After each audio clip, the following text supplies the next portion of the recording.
Hey guys, welcome back to the Balanced Fit and Free podcast. I'm Marianne Mullins, and today we are talking about autoimmune disorders or diseases. So, I recently announced that I'm going to be working a little bit more with people who have Hashimoto's and or hypothyroid. And I know, if you've listened to this for a while, that the reason I'm doing that is because I personally have Hashimoto's and hypothyroidism, which is underactive thyroid.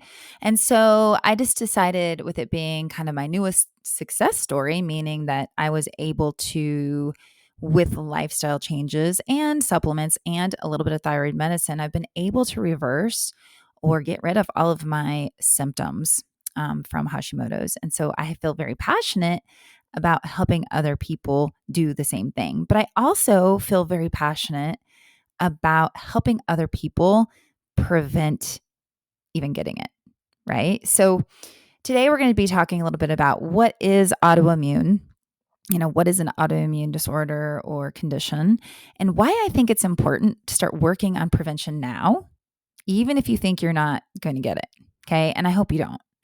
But I had no idea that I would get it. I thought I was healthy as a horse, right? So it can happen even when you least expect it. It's kind of one of those things where you see something horrible. And actually, there's worse things in the world besides autoimmune disease. I just need to say that.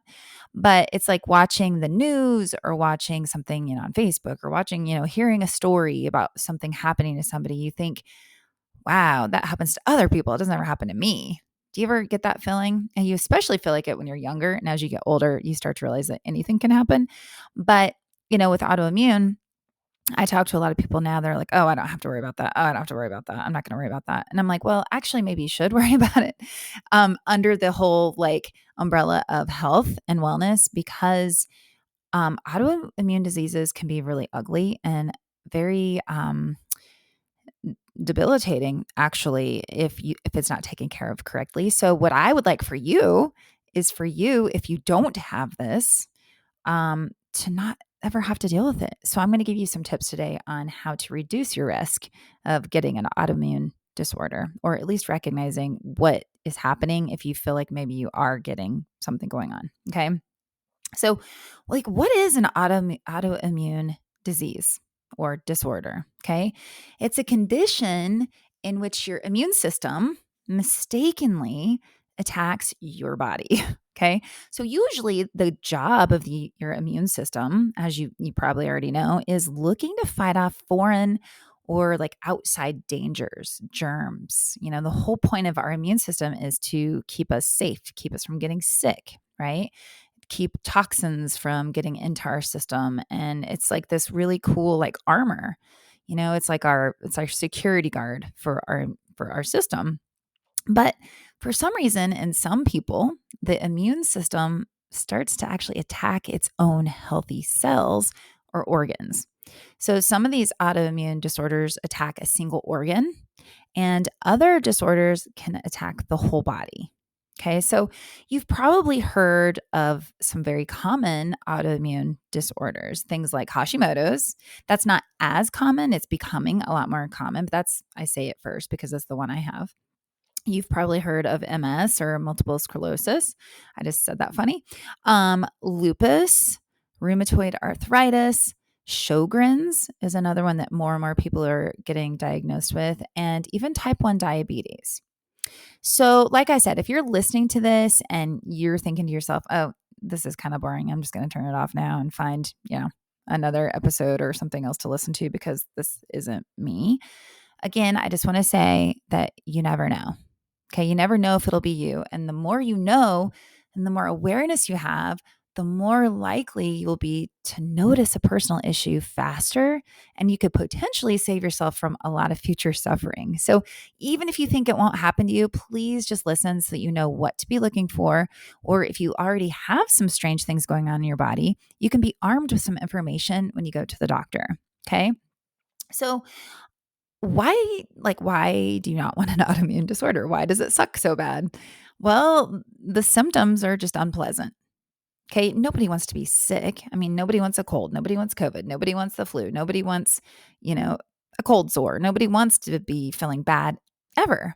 So the problem with these autoimmune issues is that they can come on, you can get flare ups, you can have lots of problems, and then those problems filter into other problems. And if you have one autoimmune disease, you're more likely to get other ones. So prevention, like anything else, is the key. Okay. So these symptoms I'm going to give you some symptoms for Hashimoto's because that's what I have. And I know firsthand how it feels. And actually, I got to say really quick here that I've talked to other people and I've worked with other people that have way worse symptoms than I did. So I actually, even though I felt terrible for a long time and had a lot of issues, I actually think I was a lucky one because they weren't as debilitating as some people get. And I think it's because I took action as soon as I could, as fast as I could. As soon as I learned there was something going on, I took action to hurry and feel better. And a lot of people just don't either know that something's going on and they can do something about it, or they give up. Okay. So anyway, here are some symptoms of Hashimoto's. And by the way, a lot of these symptoms are very common in other autoimmune disorders as well. So if you have any of them, find a practitioner that is willing to look past just your basic blood work and who will listen to you and really help you figure out what's going on. All right. Or talk to me and I'll let you know, like maybe some ideas of what to ask your doctor. Okay. So here's some of the symptoms. One major one is fatigue, like actual, like just feeling tired all the time. And it can start out as just being tired, like feeling like you need to go to bed more or feeling like you just are tired, like unexplainably tired. But then it gets worse, when nothing changes, it just gets worse. So it becomes like this deep down to your bones fatigue, super tired, don't want to get off the couch, don't want to get out of bed, don't want to walk the dog, don't want to play with your kids, don't want to do anything enjoyable because you're just tired. And then you feel tired of saying you're tired. It's just like this fatigue. That is a major, major symptom. Okay. It's okay if occasionally maybe have a couple busy days, or maybe you go out like you're on vacation or you're celebrating a friend's like wedding or something and you are out for a couple nights, maybe staying up late, maybe drinking, maybe, just not your normal routine and you're feeling tired. That's one thing. But when you can't recover from something like that, or you're feeling super tired and you've been going to bed every night and you're not partying and you're not, like staying up too late or working too hard, then something's up. Okay. So look out for fatigue. Another one is painful joints. Okay. Painful joints like aching knees, random, like for me, I get random like thumb pain and wrists and knees and, shoulders, like random low back, like I'll be fine. And then all of a sudden my hip feels like it's like totally whacked, So just painful joints. That was a huge one for me personally. And of course, I just want to say too that a lot of these symptoms can be explained, right? For me, I was having painful joints. Well, yeah, because I was teaching a ton of fitness classes. I was doing a bunch of cycling classes. I was doing TRX classes, sculpting classes, step aerobics, HIIT classes. I also was running, like I was doing a lot of activity. So I, for a long time just thought, I'm getting older. And so my knees hurt and my shoulder hurts. And I lifted too much weight. So that hurts and this hurts. I always had an excuse or reason until I finally realized it probably wasn't just that. You might get swelling, like actual like edema in your body, like big ankles, swollen fingers, swollen face, puffy face. So just kind of like swelling and edema. Skin conditions, I was really fortunate, as a teenager and in my early like 20s, I didn't really have like acne or anything too bad at all, just regular stuff.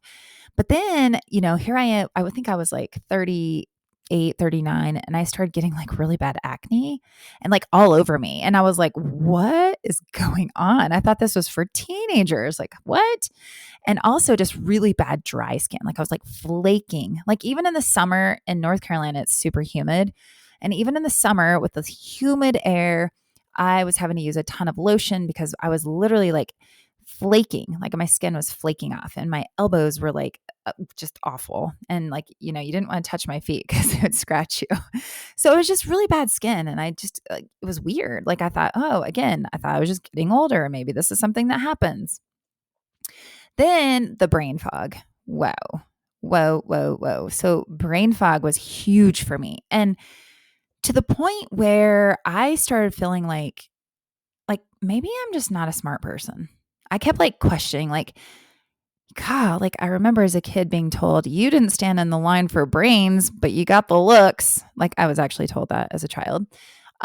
Which by the way is not a good thing to say to your kid because it sticks with them for their entire life. So please don't tell your kid that they missed the brain line when they were being picked for a body.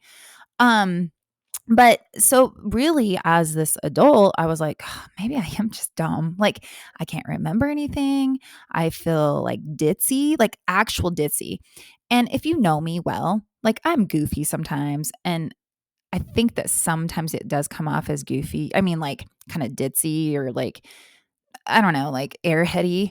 But a lot of times I'm just playing around. But I would actually start feeling like that. It was like I couldn't even remember I was going when I'd get in the car. Like just weird stuff, you know, like, and just literally constantly feeling like I was in literally a cloud, like a fog, like literally a fog. So that is a terrible feeling, by the way, not feeling clear, not remembering to do things, not feeling like you're ever going to get through like a task. Like it's a terrible feeling. Yeah, it doesn't hurt and it's not tangible. Like there's no like thing you can point to and like rub. Like with your joint pain, you can at least like, you know, put some, you know, doTERRA Deep Blue on it or some kind of like joint thing or take an ibuprofen or like saying get a little relief or rub it or look, you know, you can see that you're swollen. But brain fog is just like this intangible like feeling and it's very frustrating.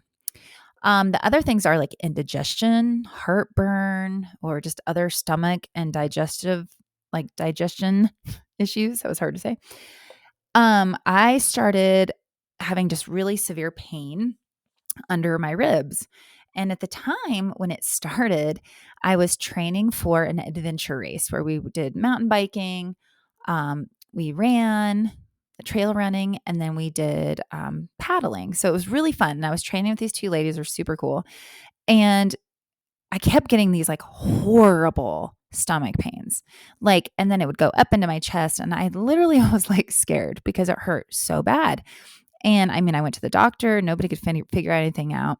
Finally, I went to the gastroenterologist and got an endoscopy done. So they went down, you know, with the camera, whatever, down your throat to check out your, what is that, esophagus and everything. And they were like, I mean, it's a little like red, but I mean, it looks like maybe you're just having acid reflux. And I was like, no, I'm not.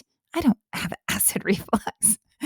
I eat so well and why I wouldn't be getting that. And they're like, no, that's what you're feeling. And so whatever. So I was taking Tums like crazy. I was taking like an over the counter, like acid reducer, but it still continued. Like I just felt terrible. And then there's like constipation and then you're like back and forth between that and diarrhea. And it's just not fun, like just stomach blah, right?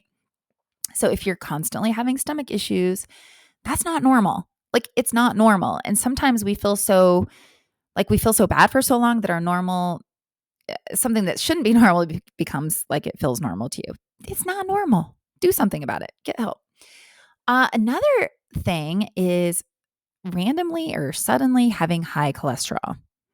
I went just to a regular checkup at the gynecologist one year and she did blood work and they sent me back the saying that I might need to consider getting on cholesterol medicine. And I was so angry. I was like, they are wrong. There's no way I have high cholesterol. I was seriously so angry. And so I made them do it again. And sure enough, I had high cholesterol and I was angry. And I'm like, do you know what I eat? Do you know what I do? Like, there's no way. And then she's like, well, it's probably just genetic. Yeah, it's just genetic. Like, that's another thing that we're going to get a lot. And I'm sorry, genetics are not always the end factor. So we'll get to that later. But anyway, high cholesterol, that is another symptom. Heart arrhythmias. Oh my goodness. So you guys know, if you've listened to me or know me, I was having a lot of heart issues with my electrical system, meaning my heart would like slow down too much or it would skip beats. And so I was just having a lot of like flip floppy feelings in my chest and like sometimes feeling like passing out. And I don't need to get into that, but heart arrhythmias. So erratic or not right heartbeat. Anxiety and depression, wow, those are major. So those kind of go along with like the brain fog, and fatigue. So anxiety, man, I think of myself as a very outgoing social person, but it was a really weird thing because when I started getting that brain fog and the fatigue, and when all of this started, I started getting horrible, like social anxiety. Like I didn't want to go to the grocery store because I didn't want to see anyone. I didn't even want to go to work. Like I didn't want to talk about my work. I didn't want to promote my studio. I had this horrible anxiety. And I even had, at the time, I had a Suburban and I had it like all decked out like for Ram Fitness for my studio at the time. I even got to where I didn't want to drive it around because I didn't want anyone to see me. I wanted to hide. I had this horrible anxiety and paranoia. Like a lot of paranoia went with that. Like I thought people were talking about me. I felt like people are always looking at me. I had this really bad anxiety, paranoia, just really not right. And then that went into depression. So my depression, actually, I had postpartum depression after my second child. Probably I did after my first one too, but just never said anything. So it wasn't until my second child that I did say something because I was having some really bad thoughts.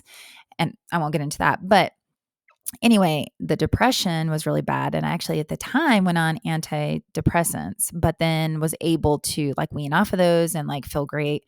So when I started feeling like that again, having some of the same thoughts, it scared me. And I was like, something's not right because I'm a happy person. I have a great life. There's no reason for me to be having really bad thoughts and then this paranoia and anxiety. So I knew that was not right, but I did not know at the time that that was a symptom or a sign of something deeper. I just thought that I was unhappy. I don't know what I thought. Like I didn't know, but I didn't know that it was actually an autoimmune symptom or reason to talk to my doctor. And I didn't bring it up for a really long time, by the way. So anyway, also there's so many more symptoms, but another one I'm going to mention is just trouble sleeping, like having like a hard time going to sleep, having a hard time staying asleep, just not really able to get rested. That is also another symptom. And a big problem is that once you have one of these symptoms, well, they kind of cycle together, right? It's like one thing leads to another. So if you can't sleep, right, that leads to brain fog and more depression and anxiety and fatigue. Heart arrhythmias feel weird and kind of scary. So that leads to paranoia and more anxiety. Anxiety leads to less sleep, which just keeps that cycle going and going and going. Terrible heartburn and indigestion makes you not really want to eat the things you need to eat. So then you start getting like malnutrition, or you're not able to fully absorb the nutrients that you need. So it's like once you start getting these symptoms, they just start exasperating and playing off of each other, and you just become in this cycle, this like downward spiral of like terrible, right? So it's super important to recognize and make a note if you are feeling these things, or if you're feeling more than two or one. Hey, if you're feeling one of those things that I just talked about, write it down and really, really think about it. Think through, write down everything you absolutely can so that you can take it to your doctor. Because you know how it is. You don't feel well, you go to the doctor and you forget to say half the things you're thinking, and then you leave and they're like, you're fine. And then you go home and you're like, damn, I forgot to say this and this and this. Write it down. Quit thinking it. Get it on paper. Get it on your notes on your phone. Do something so that you have record of how you're feeling. You're not crazy. You are not crazy. If you feel any of those things, do not let anyone tell you that you are crazy and dramatic, because I was told that many times that I was just being dramatic. I was just being, oh, Rayanne, you're so dramatic. I actually heard that multiple times. Or, oh, Rayanne, silly Rayanne, stupid Rayanne. And I'm not. I wasn't crazy. And even though I didn't want to find out something wrong, it was like I was kind of happy to be like, ha, I told you. I knew something wasn't right with me. I'm not stupid, Rayanne. So anyway, so let's talk about some of the triggers of autoimmune. Now, I'm just giving you a short glimpse of this. So please don't come back to me and be like, well, you said this or you didn't say this. I'm just giving you a short summary. Okay. Just a quick summary so you understand. And then if you need more information, keep listening because I'm going to be giving lots more information as the season goes. But also, you can get in touch with me if you need me to help direct you to either the right kind of doctor, or if you just need somebody to talk to, please get in touch with me. All right. So triggers. What triggers autoimmune? Well, there's a lot of talk about this. And, a certain kind of doctor says this, another kind of doctor says this, research says this, another research says this. So there's a lot of information about autoimmune, but there's a lot of controversy. There's a lot of disagreements. So here's what I've learned personally and what I believe in. So that's what I'm sharing. First of all, genetics. You can genetically, be predisposed to an autoimmune disease. Absolutely. But, this does not mean that you are for sure going to get it. You can live the way you need to live to prevent getting it, even if you have the genes, to have an autoimmune. That does not mean you're going to get it. And if you think, here, I just got to say this.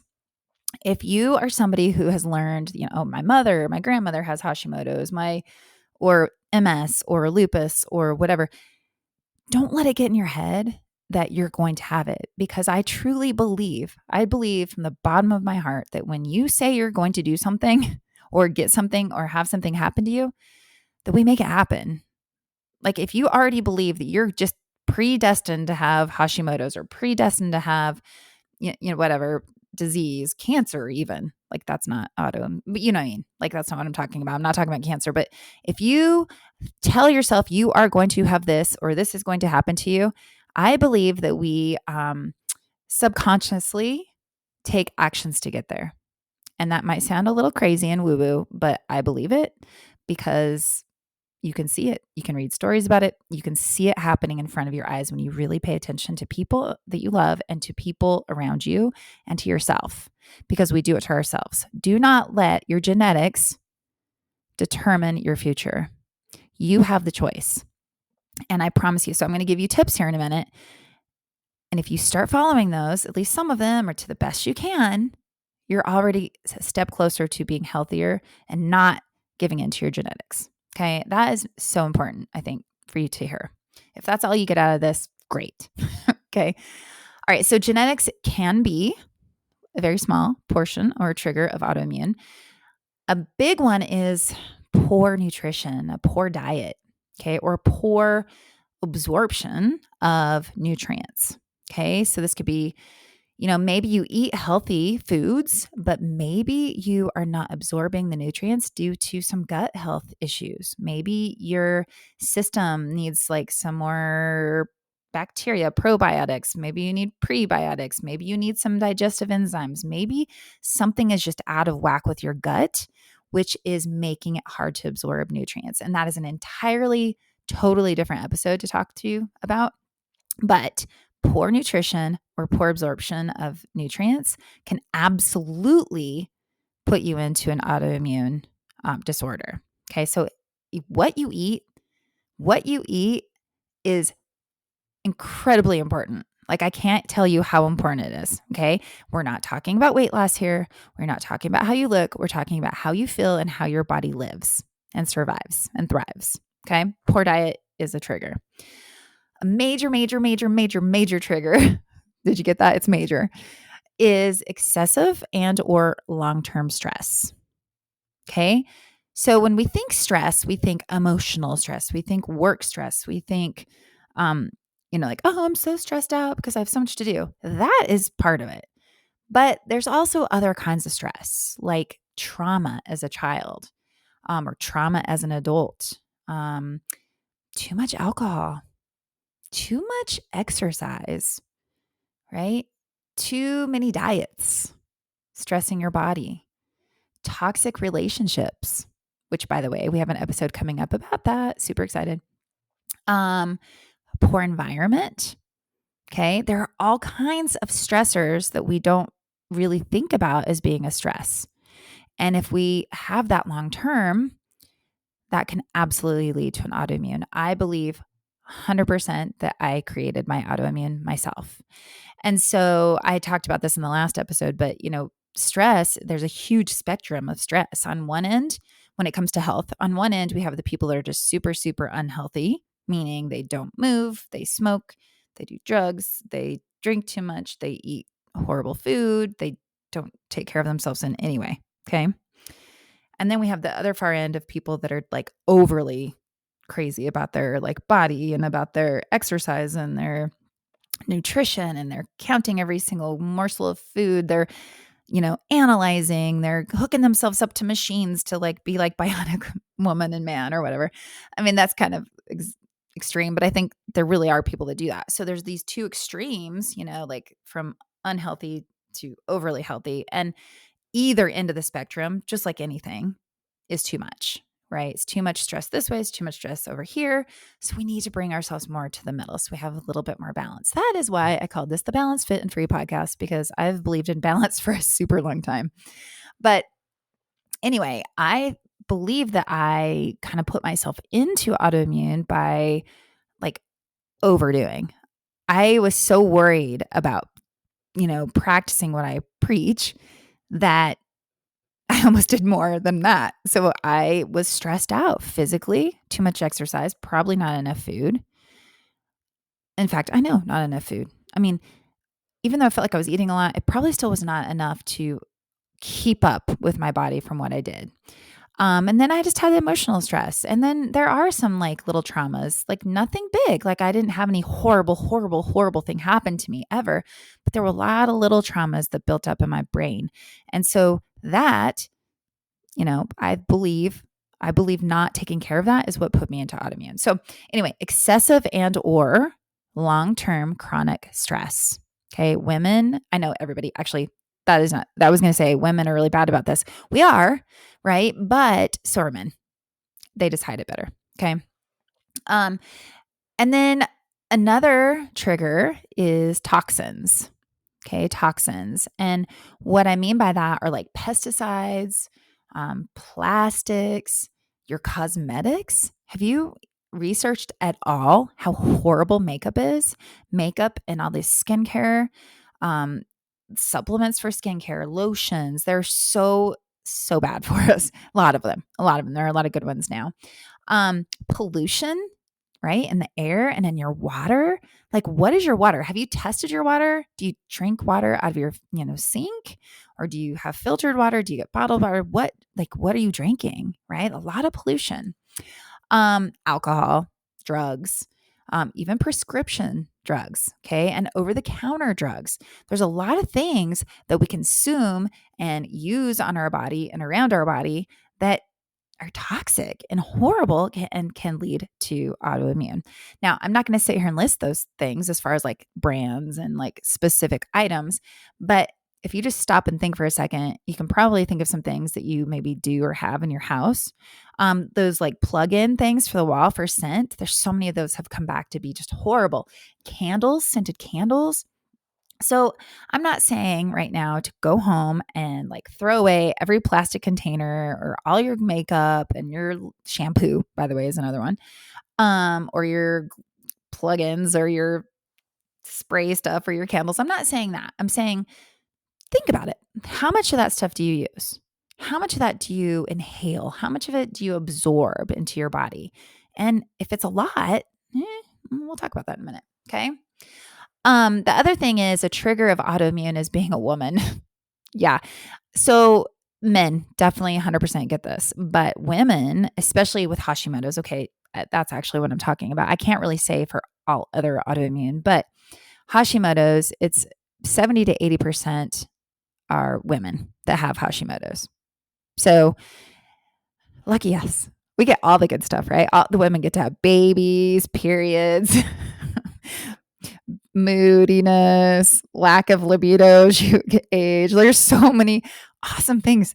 Autoimmune, Hashimoto's, hypothyroid. Woo, we really got the win in genetics there, didn't we? Or the winning sex.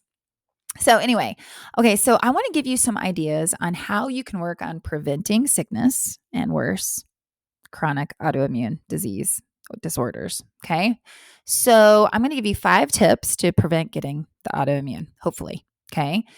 So it's important to be, when you think about this, when I'm telling you these tips, okay, it's important to be really honest with yourself and take a serious inventory of your current health habits. Okay. So do you really eat well, or do you just say you do? Do you really drink lots of water, or do you just wish you did? Do you really exercise, or do you just, hire a trainer and talk the whole session? Because I have had people like that, and it's fine. Sometimes you just need therapy. But are you really getting in workouts? Okay. Lying to yourself about your healthy or unhealthy habits is not really helping you. So get really honest, get serious, listen to these tips, make a note of what maybe you think you need to work on more. Okay. And then let me know if you need help doing it. All right. So the first thing, and these are not in any order.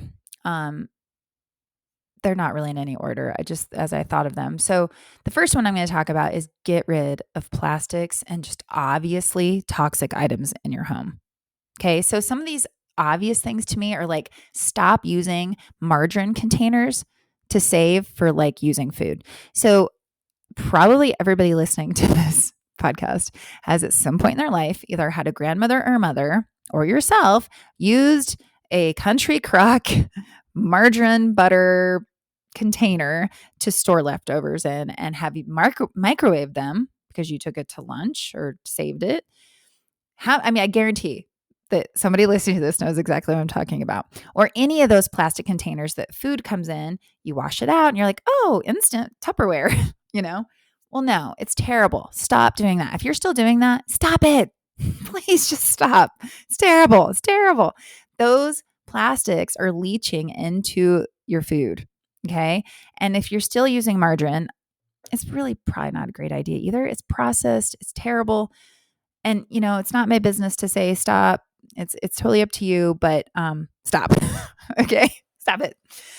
All right. Other things that plastics would be like, if you use water bottles, I do believe a lot of companies have made it so it's safe to drink water out of the disposable water bottles, but reusing the same water bottle over and over and over and over is horrible. So that was something I did. I would buy those like 32-ounce water bottles, and I was so proud of myself because I was drinking 2 of those before lunch and then 2 of them after lunch, like before bedtime. So I was having 4 32-ounce water, bottles of water.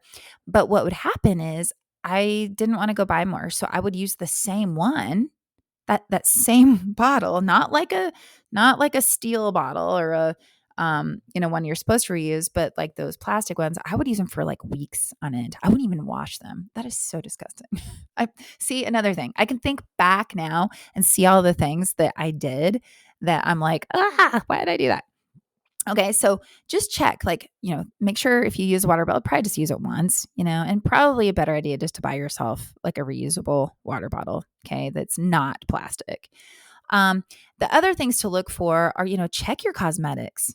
There are lists online where you can look and see harmful ingredients. And if you just look at the things you use the most, maybe your moisturizer, your face wash, the moisturizers are big, and like serums, foundations and concealers, things like that. Check them out, because if they are full of the chemicals that are harming you, then get rid of them, because there are so many options now. There are so many clean cosmetics available. My favorite is Beauty Counter. If you want some, let me know. I have a girl. I have a girl that's got you. Her name's Ashley. We can send her, get some information from her if we need to. But there are definitely safer ways to take care of your skin. I mean, there's shampoo, face wash, body soap.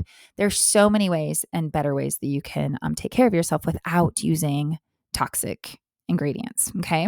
The other little things are like washing your vegetables. Okay. You don't have to buy everything organic. I mean, buy organic when you can, or with certain things like foods where you eat the peel and the skin, you definitely want to go organic. But like bananas, if you're not going to eat the peel, or like cantaloupe, things like that, it's probably, and pineapple, things like that, where you actually cut the fruit away from the skin and the peel, then it's probably okay, most likely, to not go organic. But if you're going to eat like apples and strawberries and berries, try your best to get organic when you can. And I know it costs a little more, but you know what costs more is being sick later. It costs a lot more to pay for the doctor and to be in the hospital and lose your health. That's more expensive than buying organic. Okay. So washing your vegetables and fruits, super, super important. So get rid of obviously toxic items in your home. Get rid of your plastics. If you have plastic containers for storing food, just look at it, because some plastics are okay. You can actually find the code on most of them and look it up to see if it's safe.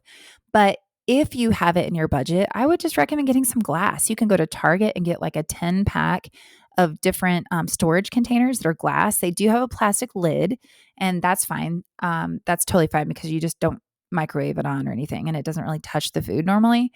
But it's really not that expensive. Or get on Amazon and order some food storage containers that are glass. It's so worth it, right? It's not even that expensive. All right, so that's my first thing. The second one's a little bit deeper, and it's face your demons. Okay, face your demons. So we all have skeletons in our closet. Okay, we all have something that either we're not proud of, something that's happened to us, something that we have done. We all have something. Nobody's a saint. Nobody's perfect. Okay, when we keep those skeletons or secrets inside, that can make us sick. It's toxic. It's toxic to keep it inside and not deal with it. What's done is done. What's in the past is in the past. It doesn't make you a bad person. It doesn't make you bad. It doesn't make you a bad person, right? So when we can face those issues, when we can face what's happened, when we can face our traumas, our whatever it is, it could be like a comment somebody made. It can be like full on something that you experienced. I mean, I personally know people in the military who have a really, really hard time. And I'm sure that's hard. I'm sure there's a lot of experiences that I've never, been through that I can't even imagine, actually. But that's got to be very, very hard to deal with. But when you don't deal with it, okay, whether it was you're in the military and been to, combat, or whether you've been raped, or whether you've been, maybe you've done something bad, maybe whatever it is, like whatever it is, if you keep it inside of you, your body's going to know, and your body is trying to stay safe. And you guess what? When you keep a hold of those things, remember I told you having an autoimmune means that your immune system is attacking itself or attacking your cells.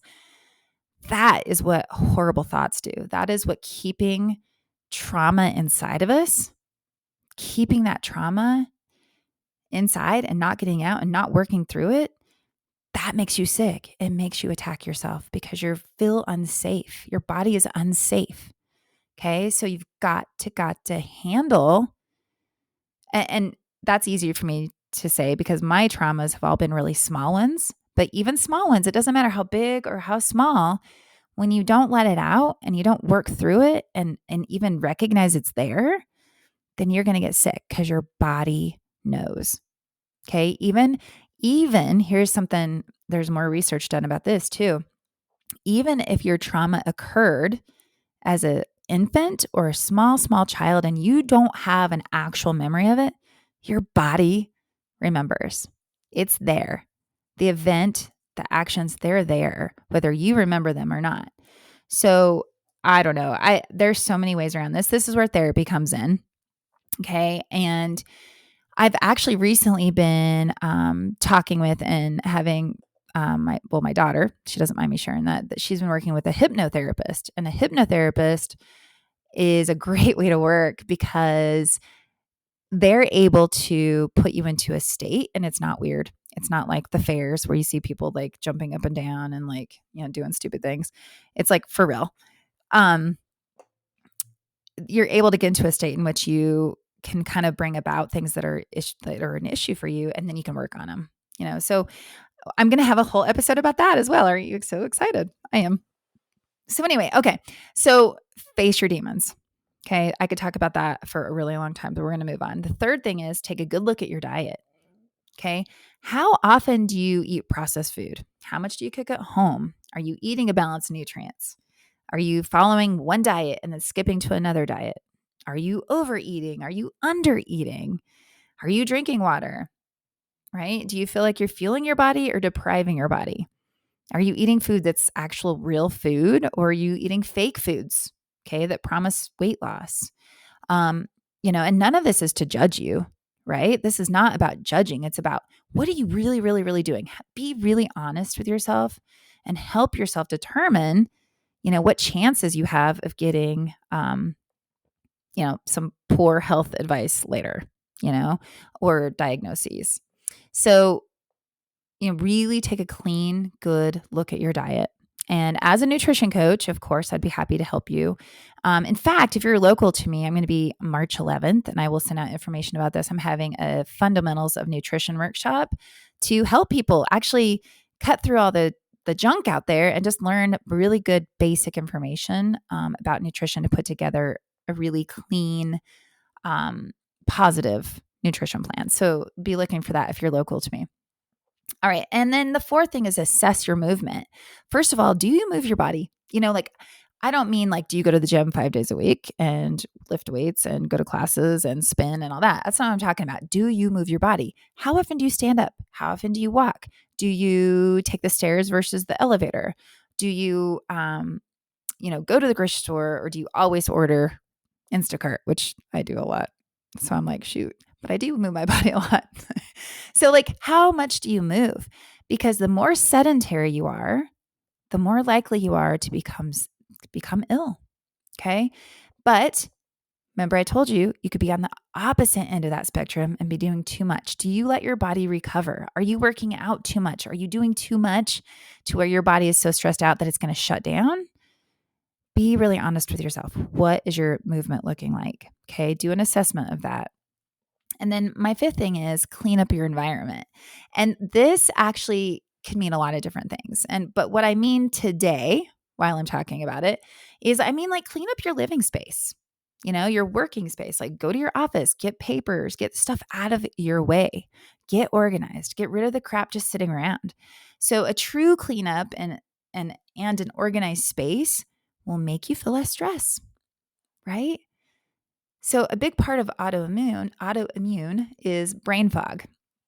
When you already have brain fog and you walk into like a messy room or go to a messy office space, you feel even more overwhelmed and it'll feel impossible to get anything done. So get rid of, the stacks of old papers, move them off of your desk, files, books, sticky notes, mail, dog leashes, old wrappers, boxes. I'm looking around. I have like a stack of essential oils over there, and maybe those need to move off of my desk so that they're out of my way. Take like a whole day or even a weekend to get organized and cleaned up. Okay. In fact, just this past weekend, cleaned out my closet, and I got rid of 6 bags of clothes. There was clothes in there that I haven't worn in 10 years. I'm like, why am I dragging these things around? And I have to tell you, just getting up in the morning and walking, like just seeing my closet is like, I can't tell you how like much relief it made me feel. So your environment really has a big impact on your stress levels and how productive you feel. And it just can make you feel stifled. That's the first word that came in my head. I just felt stifled every time I'd be in my bedroom or near my closet. And I no longer have that feeling, but I've felt like that in many ways in my life. And every time I've cleaned up and organized, it feels better. Okay. Now I just got to learn how to keep it that way. Okay. Luckily, I have a husband that is a super freak about clean stuff. So the living room and kitchen is always really nice. But my office, I have to work on, and I have to work on my part of the closet. So maybe you do too. Maybe that would help you. Okay. So, all right, this one a little bit longer than I meant today, but that's all I have for you. I have a ton more ideas. And like I said, that one a little bit longer than I meant, but I am a big believer that you can prevent autoimmune. Okay. And if you don't already have it, there is definite promise for you. And if you do already have it, there are so many things that you can do just from a lifestyle, healthy habit standpoint that can make you feel so much better. And I know that that's true because I did it, and I can help you do it too. So I hope that you'll, take this information and implement at least one of the suggestions from today, and, or all of them.